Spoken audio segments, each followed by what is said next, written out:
Hello everyone, Bilal research series में chapter number 9 शुरू करते हैं आज। तो चैप्टर नंबर 9 का नाम है ड्रग रिसर्च। इस चैप्टर को पहले आप लोग बीएमएस में पढ़ चुके हैं, मतलब ड्रग रिसर्च के बारे में ऑलरेडी जो इसमें दिया गया है इस बुक में, वो आप कहीं ना कहीं अपने द्रव्य गुण में या फिर बीएमएस में पढ़ चुके हैं सारी चीज़ें। अब देखिए, इसमें पहले ड्रग की डेफिनेशन है। ड्रग की डेफिनेशन है, नेचुरल और synthetic substance which when taken into a living body affects its functioning or structure and is used in diagnosis, mitigation, treatment or prevention of a disease or relief of discomfort is called a drug। तो इसमें ये याद रखिएगा कि natural या synthetic दोनों type के substance हो सकते हैं ड्रग में, जो कि एक लिविंग बॉडी को इफेक्ट करेगा, उसके फंक्शन और स्ट्रक्चर को। और यूज़ कहाँ पर होता है ड्रग? डायग्नोसिस में, मिटिगेशन में, ट्रीटमेंट में या फिर किसी भी डिसीज़ के प्रिवेंशन में। ये जो चैप्टर है इसमें थोड़ी बहुत चीज़ें हैं जो लास्ट में आएंगी, जैसे गुड मैन्युफैक्चरिंग जो प्रैक्टिसेस हैं और जीएलपी है, वो ज़्यादा इंपॉर्टेंट है एग्जाम पॉइंट ऑफ व्यू से। बाकी जो पहले जो चीज़ें हैं वो आपने कहीं ना कहीं पढ़ी हुई हैं। तो द्रव्य अकॉर्डिंग टू आयुर्वेदा, चरक ने बताया the one which possesses guna and karma in a state of coherence is called dravya. ये आप सब कुछ देख चुके हैं, पहले पढ़ चुके हैं। फिर लास्ट में आ जाइए, इसमें विपाक जो है मेटाबॉलिक प्रॉपर्टी, बाकी सब आपको पता है। जैसे प्रभाव जो है नॉन स्पेसिफिक एक्शन, वीर्य है पोटेंसी, गुण है फिजिकल प्रॉपर्टी, रस है टेस्ट, द्रव्य है ड्रग। नेक्स्ट पेज पर आ जाइए। नेक्स्ट पेज पे भी आपने सब कुछ पहले पढ़ा हुआ है, जैसे प्लांट ओरिजिन, हर्बल जो है वो अद्भिद द्रव्य, वनस्पति वानस्पत्य विरुद्ध और औषधि, एनिमल प्रोडक्ट्स जरायु, जंडस, स्वेदज और औद्भिज, मिनरल और मेटल प्रोडक्ट्स मतलब पार्थिव जो हैं।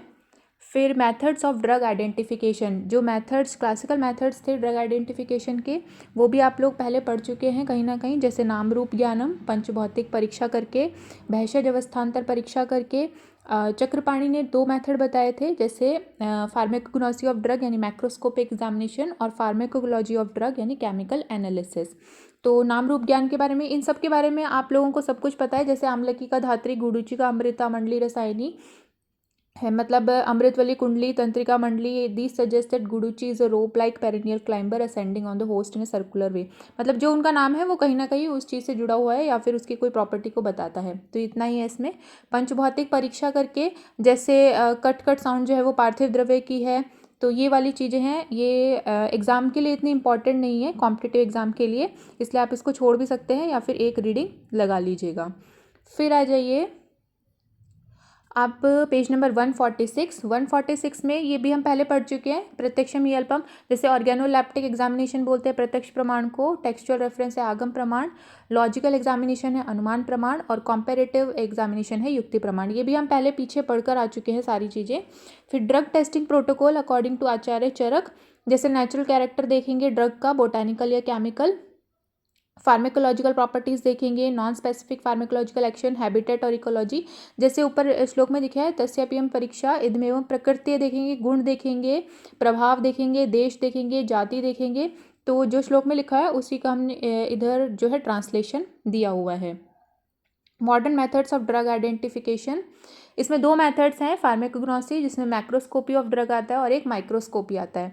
तो मैक्रोस्कोपी क्या है? Organoleptic examination is done with the help of 5 senses and various equipments like scale, vernier caliper etcetera.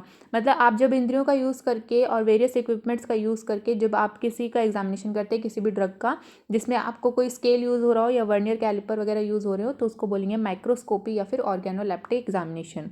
Microscopic है जो आप माइक्रोस्कोप से यूज़ करेंगे, जैसे is done with microscope with various magnification properties, it permits minute structures to be enlarge and confirm structural detail of the drug.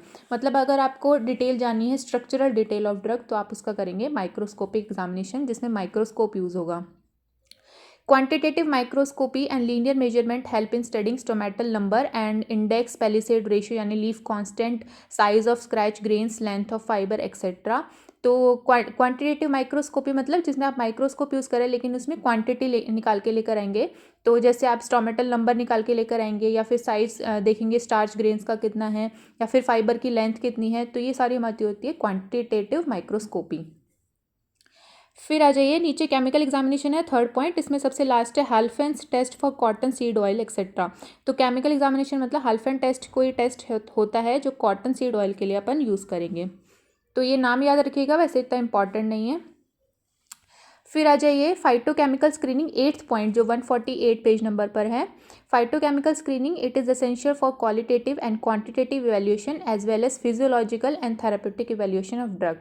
तो phytochemical screening जो होती है उसको आप याद रखिएगा, पूछा जा सकता है कि किस चीज़ के लिए ज़रूरी है, वो क्वालिटेटिव या क्वांटिटेटिव इवैल्यूएशन या फिर फिजियोलॉजिकल और थेरापेटिक इवैल्यूएशन किसी भी ड्रग के।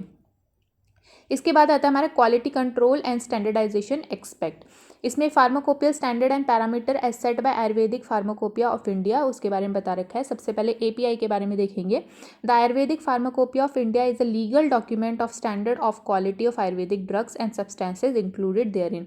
मतलब जो हमारे जो मेडिसिन बनती हैं या फिर जो भी ड्रग्स हैं आयुर्वेदिक ड्रग्स, उसके लिए एक लीगल डॉक्यूमेंट है जिसमें स्टैंडर्ड लिखा गया है, मतलब क्वालिटी का स्टैंडर्ड कैसा होना चाहिए, या फिर उसके अंदर जो कंटेंट है हमारे ड्रग्स के अंदर उसका स्टैंडर्ड कैसा होना चाहिए, उसकी क्वालिटी कैसी होनी चाहिए, वो हमारा एपीआई में लिखा गया है।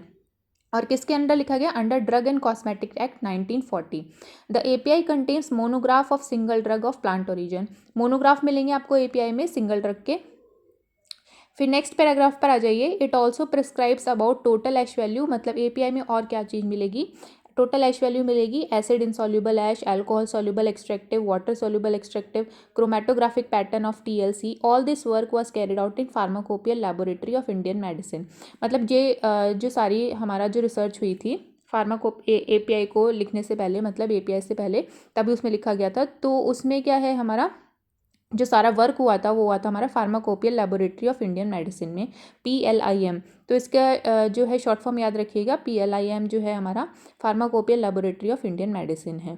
फिर लास्ट में देखिए, there are 2 parts of API and part 1 contain 9 volume और पार्ट 2 कंटेन 3 वॉल्यूम। तो 9 और 3 ऐसे 2 वॉल्यूम्स हैं इसमें। तो जो फर्स्ट पार्ट है उसका 9th वॉल्यूम जो है वो 2016 का है, और जो सेकंड पार्ट है उसका 3rd वॉल्यूम 2010 का है। तो थोड़ा बहुत इसको देख लीजिएगा, ध्यान रखिएगा। फिर pharmacopoeial standard and parameters as set by API. अब फार्माकोपियल स्टैंडर्ड या फिर पैरामीटर्स जो एपीआई ने सेट करे हैं वो क्या हैं? Standard and quality parameters of drug in API are set and fixed by the pharmacopoeial laboratory of Indian medicine, ministry of health and family welfare, government of India, Ghaziabad, UP, near Delhi. मतलब जो आप parameters हैं वो किसने set करे हैं? PLIM ने, pharmacopoeial laboratory of Indian medicine में।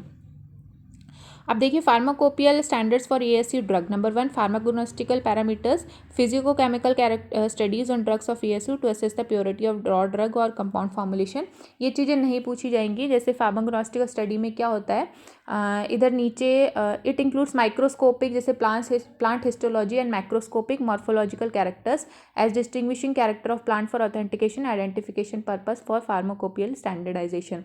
मतलब इस स्टडी में क्या होगा कि आपका माइक्रोस्कोपिक और मैक्रोस्कोपिक यानी प्लांट की हिस्टोलॉजी और मॉर्फोलॉजी दोनों के बारे में लिखा जाएगा जो आपकी एपीआई है उसमें, ताकि आप किसी प्लांट को ऑथेंटिकेट कर सके या फिर दो प्लांट के बीच में आइडेंटिफाई कर सके कि कौन सा प्लांट है।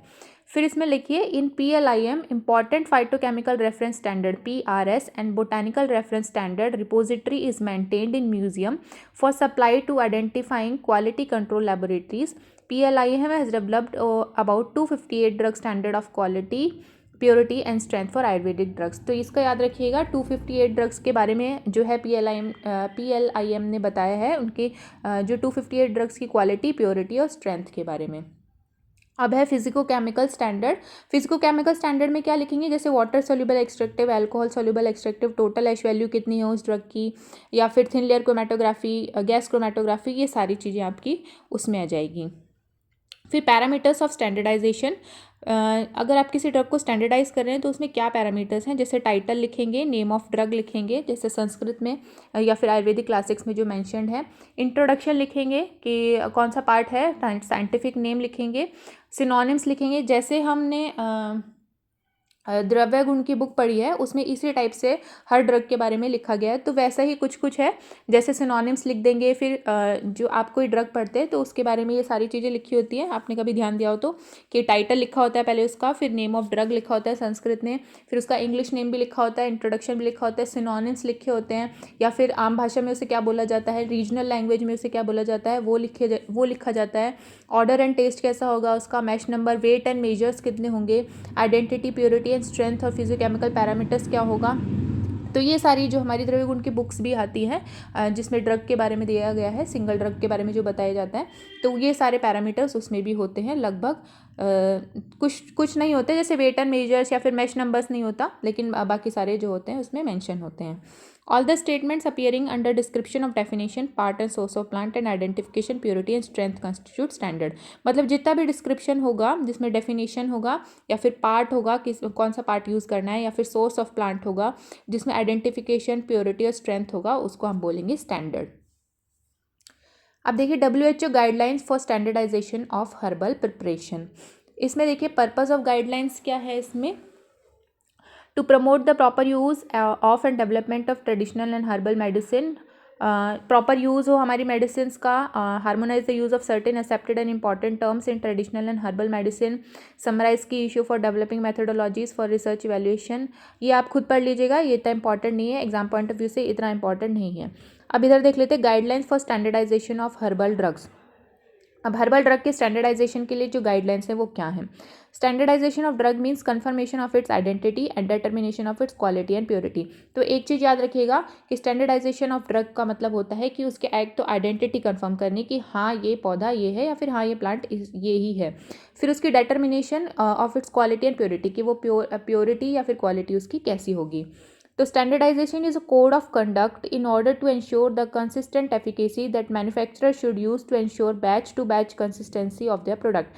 अब सबसे पहले देखिए जो पहली लाइन है उसमें दे रखा है कि आइडेंटिफिकेशन को कंफर्म करने के लिए और क्वालिटी और प्योरिटी को मेंटेन करने के लिए जो हमारा स्टैंडर्डाइजेशन ऑफ ड्रग होता है। नेक्स्ट जो लाइन है उसमें दे रखा है कोड ऑफ कंडक्ट होता है, मतलब कुछ गाइडलाइंस होती हैं जो इंश्योर करती हैं कि जो हमारी एफिकेसी है, मतलब जो मैन्युफैक्चरिंग में एफिकेसी आ रही है या फिर जो ड्रग की एफिकेसी है वो हर बैच में सेम रहे। ऐसा नहीं कि एक बैच में तो बहुत अच्छी मेडिसिन बन गई है, फिर दूसरे लॉट में आपने दूसरे बैच में जो मेडिसिन बन रही है वो उसकी एफिकेसी इतनी नहीं है जो फर्स्ट बैच में बनी थी। तो उसकी कंसिस्टेंसी को मेंटेन करने के लिए भी हमारा standardization of herbal drug use होता है। According to WHO definition, herbal drug contain as active ingredients the plant part or plant material in the crude or processed state plus certain excipients, example solvent, diluents or preservatives. अब इसमें देखिए the WHO guidelines for herbal drug standardization can be summarized as follows. सबसे पहले है authentication कि parts of plant collect कौन सा हुआ है, लीफ, फ्लावर, रूट या stem, regional status, biological source, family और केमिकल कंस्टिट्यूएंट। तो ये सारी चीज़ें आपको स्टैंडर्डाइजेशन में लिखनी पड़ेंगी। फिर मॉर्फोलॉजी ऑफ ऑर्गेनोलेप्टिक इवेल्युएशन, जैसे इसका ऑर्डर क्या है, टेस्ट क्या है, साइज़ क्या है, शेप और स्पेशल फीचर अगर उस कोई ड्रग का है तो क्या होगा, क्या है। माइक्रोस्कोपिक में leaf content, trichome, stomata, qualitative microscopy, chemical में केमिकल टेस्ट, केमिकल एसे या फाइटोकेमिकल स्क्रीनिंग। फिजिकल इवैल्यूएशन उस ड्रग का क्या है, उसमें मॉइस्चर कंटेंट कितना है, विस्कोसिटी क्या है, मेल्टिंग पॉइंट क्या है, सॉल्युबिलिटी, एश वैल्यू, ये सारी चीज़ें। बायोलॉजिकल में microbial contamination, pesticide contamination, pharmacological activity of drug. Heavy metal या रेडियो एक्टिव कंटामिनेशन है तो वो भी लिखना पड़ेगा। क्रोमेटोग्राफिक एनालिसिस भी लिखनी है, TLC, HPTLC, HPLC, gas chromatography, ये सारी चीज़ें लिखनी है। Standardization is important in various fields. अब देखिए ये जो है हमारे 8 पॉइंट जो हैं वो WHO की गाइडलाइन है हर्बल ड्रग स्टैंडर्डाइजेशन के लिए, कि आपको ये चीज़ें किसी भी ड्रग के बारे में, किसी भी ड्रग को स्टैंडर्डाइज करने के लिए आपको ये चीज़ें उसके बारे में बतानी पड़ेगी। जैसे ऑथेंटिकेशन बताना पड़ेगा, मॉर्फोलॉजी बतानी पड़ेगी, microscopic evaluation, chemical evaluation, physical evaluation, biological evaluation, heavy metal से या फिर रेडियो एक्टिव कंटामिनेशन हो रहा है वो भी बताना पड़ेगा, और क्रोमेटोग्राफिक एनालिसिस भी आपको उस ड्रग का बताना पड़ेगा। अब इसमें दे रखा है स्टैंडर्डाइजेशन कहाँ कहाँ पर इंपॉर्टेंट है, कौन सी फील्ड में। जैसे फार्मास्यूटिकल्स में इंपॉर्टेंट है, ऑब्वियस सी बात है। फूड और फूड स्टफ में स्टैंडर्डाइजेशन होना चाहिए ताकि क्वालिटी मेंटेन हो। कॉस्मेटिक में स्टैंडर्डाइजेशन होना चाहिए। हर्बल्स में जो है स्टैंडर्डाइजेशन होना चाहिए। इंडस्ट्रियल, क्लिनिकल, फॉरेंसिक और एनवायरनमेंट में। अब नेक्स्ट पेज पर आ जाइए 154, good manufacturing practice. A GMP is a system for ensuring that products are consistently produced and controlled according to quality standard. अब गुड मैन्युफैक्चरिंग प्रैक्टिस, मैन्युफैक्चरिंग तो आप word देख ही रहे हैं कि किसी भी चीज़ को बनाना है मैन्युफैक्चरिंग, और प्रैक्टिस मतलब वो प्रैक्टिस में लाई जा रही है। तो कंसिस्टेंटली अगर आपका कोई ड्रग बन रहा है तो उसकी जो प्रोडक्ट की क्वालिटी है वो कंसिस्टेंटली जो है वो प्रोड्यूस हो रहा है, और उसकी क्वालिटी जो है हमारी मेंटेन जो है वो मेंटेन की जा रही है हर बैच में, या फिर जब भी वो बन रहा है तब भी उसकी क्वालिटी मेंटेन की जा रही है। GMP is intended to assure that raw material used in manufacture of drug are of known quality, standardized quality and free from contamination. वो अश्योर करता है कि जैसे रॉ मटेरियल आप कोई भी अपने ड्रग बनाने के लिए यूज़ कर रहे हैं तो उसकी क्वालिटी जो है वो नोन है, मतलब वो अच्छी क्वालिटी का है, स्टैंडर्डाइज क्वालिटी का है और फ्री फ्रॉम कंटामिनेशन, वो कंटामिनेटेड नहीं है। इसमें देखिए गाइडलाइंस, जैसे GMP guideline provide guidance for manufacturing, testing and quality assurance in order to assure that food और drug product is safe for human consumption. ये तो आपको नाम से ही पता चल रहा होगा, गुड मैन्युफैक्चरिंग प्रैक्टिस, मतलब अच्छी चीज़ें बनाने की practice is good manufacturing practice. इसमें सबसे पहला पॉइंट है pharmaceutical manufacturing facilities must maintain clean and hygienic manufacturing area. मतलब अब जो GMP की जो गाइडलाइंस है वो हर चीज़ देखेगी कि आपका एरिया कैसा है, टॉयलेट्स कहाँ पर है, ड्रग कहाँ पर स्टोर हो रही है, ड्रग कहाँ पर बन रही है, कैसे कंडीशंस पे बन रही है, वहाँ पर कोई जो है आपके चूहे और ये वाली चीज़ें तो नहीं है जो कंटेमिनेट कर रहे हो आपके ड्रग को। तो ये सारी जो चीज़ें हैं वो भी हमारी गाइडलाइंस के अंडर आएंगी। जैसे सबसे पहले इन्होंने लिख दिया क्लीन और हाइजीनिक मैन्युफैक्चरिंग एरिया होना चाहिए। फिर जो नेक्स्ट लिखा है वो एनवायरमेंटल कंडीशन जो है वो अच्छी होनी चाहिए ड्रग के लिए, मतलब उसमें एडल्ट्रेंट नहीं मिलने चाहिए। फिर मैन्युफैक्चरिंग प्रोसेस जो है वो क्लियरली डिफाइंड और कंट्रोल होना चाहिए, पता होना चाहिए कि कैसे मैन्युफैक्चर हो रहा है। अगर कोई चेंज है मैन्युफैक्चरिंग प्रोसेस में तो वो भी आपको बताना है। और एक और चीज़ है गुड डॉक्यूमेंटेशन प्रैक्टिसेस भी इसमें इसके अंदर इंक्लूड होंगी इस गाइडलाइन के अंडर, तो इसको भी ध्यान रखना है। Instruction and procedure are written in clear and unambiguous language. जो भी इंस्ट्रक्शन है और जो प्रोसीजर है वो बिल्कुल साफ साफ लैंग्वेज में लिखा होना चाहिए, इसको बोलेंगे हम गुड डॉक्यूमेंटेशन प्रैक्टिस। फिर रिकॉर्ड्स भी मेंटेन होने चाहिए या तो इंस्ट्रूमेंट से या फिर मैनुअली, कि आपने क्या क्या प्रोसीजर या इंस्ट्रक्शन या फिर जो भी चीज़ फॉलो करे हैं फूड को या फिर ड्रग को बनाने के लिए। फिर records of manufacture including distribution, कहाँ कहाँ डिस्ट्रीब्यूट हुआ आपका जो ड्रग बना है, सब कुछ इसमें, मतलब ये जो गाइडलाइन है ये पूरा आपका रॉ मटेरियल से लेके जब आपका मार्केट प्लेस तक जब आपका ड्रग पहुँच जाएगा, ये सारी चीज़ उसको उस गाइडलाइंस के अंडर में आएगी। देखिए जैसे इसमें लास्ट में लिखा है complaint about marketed product are examined, मतलब मार्केट में आने के बाद भी अगर कोई कंप्लेन आती है उस ड्रग के बारे में, वो भी हमारी गुड मैन्युफैक्चरिंग प्रैक्टिस की गाइडलाइंस के अंडर आएगी। अब आता है application of GMP to Ayush medicine. अब आयुष मेडिसिन में GMP का क्या रोल है। Voluntary certification scheme for Ayush product under drug and cosmetic act 1940 on 23 June 2000। जो सर्टिफिकेट प्रोवाइड किया जाता है मतलब आयुष प्रोडक्ट्स को, वो कब स्टार्ट हुआ था, आता है वो ड्रग एंड कॉस्मेटिक एक्ट 1940 के अंडर में और 23 जून 2000 को स्टार्ट हुआ था। अब देखिए इसमें भी क्या क्या रिक्वायरमेंट है, मतलब अगर आपको अपनी मेडिसिन या फिर ड्रग के लिए कोई सर्टिफिकेशन चाहिए GMP वाला, ऑब्वियसली वो तो चाहिए होता है, तो उसके लिए आप क्या क्या रिक्वायरमेंट है वो देखते हैं। The Ayush product shall be processed from suitable quality raw material. देखिए वही है, पूरा रॉ मटेरियल से लेके आपके लास्ट तक जो भी मार्केट में चीज़ें आएगी उस तक वो सारी रिक्वायरमेंट्स के अंदर आएगा कि रॉ मटेरियल जो होगा वो आपका जो हो सूटेबल मतलब क्वालिटी जो होगी रॉ मटेरियल की वो अच्छी होनी चाहिए। और raw material use shall comply to requirements for raw material specified in API, मतलब जो API में जो आपके रॉ मटेरियल की आइडेंटिफिकेशन दी गई है, स्टैंडर्डाइजेशन जो प्रोटोकॉल फॉलो करा गया है API में जो बताया गया है स्टैंडर्ड, वही आपके रॉ मटेरियल का होना चाहिए। The finished Ayush product should comply with the requirement of specified, वही सब कुछ लिखा है कि API के अकॉर्डिंग ही आपका फिनिश प्रोडक्ट होना चाहिए, API के अकॉर्डिंग ही आपका रॉ प्रोडक्ट होना चाहिए। Ayush product shall be processed handled packaged under hygienic condition adhering to the GMP guidelines at detail below. अब देखिए GMP गाइडलाइंस के बाद जैसे पर्सनल हाइजीन मेंटेन होनी चाहिए, प्रीमाइसेस जो होने चाहिए वो located design and constructed adapted and maintain to suit the operation to be carried out, मतलब सैनिटरी मेजर्स फॉलो होने चाहिए। एंसिलरी एरियाज, मतलब आपके जो साइड में जो एरियाज, मतलब जो आपके एंसिलरी एरियाज मतलब जो एक्स्ट्रा एरियाज हैं, जैसे रेस्ट रूम हो गया, रिफ्रेशमेंट रूम हो गया, चेंजिंग रूम हो गया, टॉयलेट हो गया, वो डायरेक्टली आपके प्रोडक्शन और स्टोरेज एरिया के कॉन्टैक्ट में नहीं आना चाहिए। स्टोरेज एरिया जो होना चाहिए वो अच्छे से डिज़ाइन होना चाहिए, वेइंग एरियाज अच्छे से सेपरेट होना चाहिए, प्रोडक्शन एरिया अच्छे से सेपरेट होना चाहिए, और क्लीनलीनेस वहाँ पे अच्छी होनी चाहिए, मतलब हाइजीन मेंटेन करनी है। क्वालिटी कंट्रोल एरिया होना चाहिए, लेबोरेटरी होनी चाहिए वहाँ पे, और इक्विपमेंट जो है वहाँ पे design maintain and constructed and adopted to suit the operation to be carried out, मतलब इक्विपमेंट आपके पास सारे होने चाहिए जितना कि आपको ज़रूरत होती है अपने ड्रग को मैन्युफैक्चर करने के लिए। ये सारी चीज़ें वही हैं, आप खुद भी पढ़ सकते हैं और इतना इंपॉर्टेंट भी नहीं है वैसे। जैसे मटेरियल्स कैसे होने चाहिए, स्टार्टिंग मटेरियल, लेबल होना चाहिए, आप कोई ड्रग मान लीजिए तैयार हो गई तो उस पर क्या होना चाहिए, designated name of product, batch number होना चाहिए, कंटेंट क्या है वो होना चाहिए, पैकेजिंग मटेरियल कैसा होना चाहिए, इंटरमीडिएट और बल्क प्रोडक्ट, फिनिश प्रोडक्ट्स क्या क्या होना चाहिए, रिजेक्टेड, रिकवर्ड, रिप्रोसेस और रीवर्कड मटेरियल, वेस्ट मटेरियल को जो है वो डिस्पोज कैसे करना है, batch processing and packaging record maintain होने चाहिए, पैकिंग जो है वो क्लीन होनी चाहिए, हाइजीनिक होनी चाहिए। फिर लेबलिंग क्या होता है, मतलब जो अपन लेबल लगाते हैं अपने प्रोडक्ट के बाहर, आयुष प्रोडक्ट का नाम क्या है, उसके active ingredients with quantity, dosage, batch number, expiry date लिखनी है साफ साफ अक्षरों में, direction for use and warnings and precaution, name and address of the manufacturer of the company. ये आप कोई भी ड्रग उठा के देखेंगे, कोई भी हमारी क्लासिकल ड्रग हुई या फिर कोई भी पेटेंट ड्रग जो आती है हमारी आयुष वाली, तो आप उसके बाहर जो लेबल लगा होता है उसमें सारी ये चीज़ें दी गई होती है, आप देख सकते हैं। इसके बाद आता है गुड लेबोरेटरी प्रैक्टिस। अब तक हमने पढ़ी थी गुड मैन्युफैक्चरिंग प्रैक्टिसेस, उसमें आपको जनरल गाइडलाइंस बता दी गई थी और फिर उसके बाद आपको बताया गया था कि अगर आपको आयुष में अगर आपको यूज़ करना है तो उसकी जीएमपी गाइडलाइंस क्या क्या है, तो वो देख लीजिएगा। अब आती है good laboratory practices. GLP embodies a set of principles that provide a framework within which laboratory studies are planned, performed, monitored, recorded, reported and archived। जब लेबोरेटरी में आप कोई काम करते हैं तो उसके लिए जब आपकी जो गाइडलाइंस दी जाती हैं वो GLP के अंडर दी जाती हैं। जैसे लेबोरेटरी में आप कोई भी प्लानिंग कर रहे हैं अपनी, या फिर कोई चीज़ परफॉर्म कर रहे हैं लैब में, मॉनिटर कर रहे हैं किसी चीज़ को, रिकॉर्ड कर रहे हैं, रिपोर्ट कर रहे हैं, तो वो आ जाएगी हमारी GLP के अंडर। इसमें देखिए GLP applies to non clinical study conducted for the assessment of safety और efficacy of chemicals to man, animal and the environment. GLP is an essential part of GMP detailed in schedule M of drug and cosmetic rule. अब GLP जो है वो mostly जो है apply होती है non clinical studies में, जहाँ पर हम एफिकेसी और सेफ्टी देखते हैं किसी भी केमिकल की या फिर ड्रग की, या किसी भी मैन पे, एनिमल पे या फिर एनवायरनमेंट पे।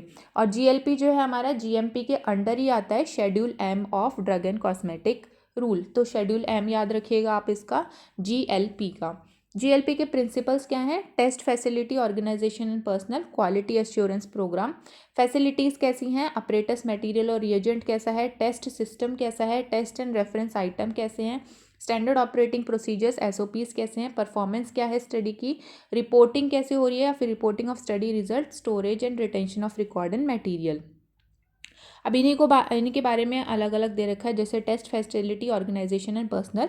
Test facility management should ensure that these principles of GLP are compiled within test facility, should ensure that appropriate and technically valid SOPs are established and followed. मतलब पहले ही SOPs आपने बना दिए हैं और उनको फॉलो कैसे होना है। Ensure quality assurance program, quality कैसे एंश्योर करनी है आपको आपकी लेबोरेटरी प्रैक्टिसेस की।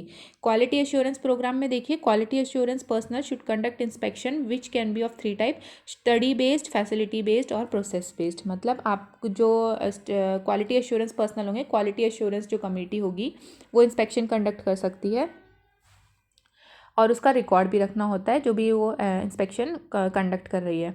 फैसिलिटीज़ देखेंगे कि आपके जो suitable size, construction, location to meet the requirement of the study. आपने जो स्टडी कर रहे हैं या फिर आप जो स्टडी कर रहे हैं उसके हिसाब से आपकी लेबोरेटरी तैयार है या नहीं है। अपरेटस, मटेरियल एंड रिएजेंट कैसे यूज़ हो रहे हैं। टेस्ट सिस्टम जो है वो क्या है, जैसे फिजिकल और केमिकल देखिए, apparatus use for generation of physical and chemical data should be suitably located and of appropriate design and adequate capacity. Biological में देखिए, proper condition should be established and maintain for storage, housing, handling and biological test system in order to ensure the quality of data. तो physical और chemical में क्या आ गया कि जो आपके अपरेटस यूज़ हो रहे हैं फिजिकल और केमिकल डाटा के लिए वो मतलब अच्छे अपरेटस हो, प्रॉपरली डिज़ाइन हो। बायोलॉजिकल के लिए ये है कि आप बायोलॉजिकल के लिए आप जो भी चीज़ यूज़ कर रहे हैं अपने बायोलॉजिकल स्टडी के लिए, उसकी स्टोरेज, हाउसिंग, हैंडलिंग, ये सारी चीज़ जो है उस क्वालिटी वाइज होनी चाहिए। Test and reference item, record including test item and reference item, characterization, date of receipt, expiry date, quantities received and use to study. मान लीजिए आपके पास कोई लेबोरेटरी है, आप एक लेबोरेटरी सेट करना चाहते हैं जिस पे आप मतलब दूसरे लोग आपको ड्रग्स दे के जाएँ और आप उसका क्वालिटी चेक करें, तो उसी के बारे में लिखा हुआ है कि आप क्या गाइडलाइंस फॉलो करेंगे। मान लीजिए टेस्ट एंड रेफरेंस आइटम, आप जो है किसी आइटम को डेट ऑफ रिसिप्ट, मान लो आपको कोई आइटम दिया गया है उसकी डेट ऑफ रिसिप्ट उस पर लिखें, एक्सपायरी डेट लिखें, क्वांटिटीज़ रिसीव लिखें and use in study should be maintain. और जो आपकी स्टडी में क्या क्या यूज़ है उस सबको आपको लिख के मेंटेन करना है। Storage container should carry identification information, expiry date and specific storage instruction. A sample for analytical purpose from each batch of items should be retained for all studies except short term studies.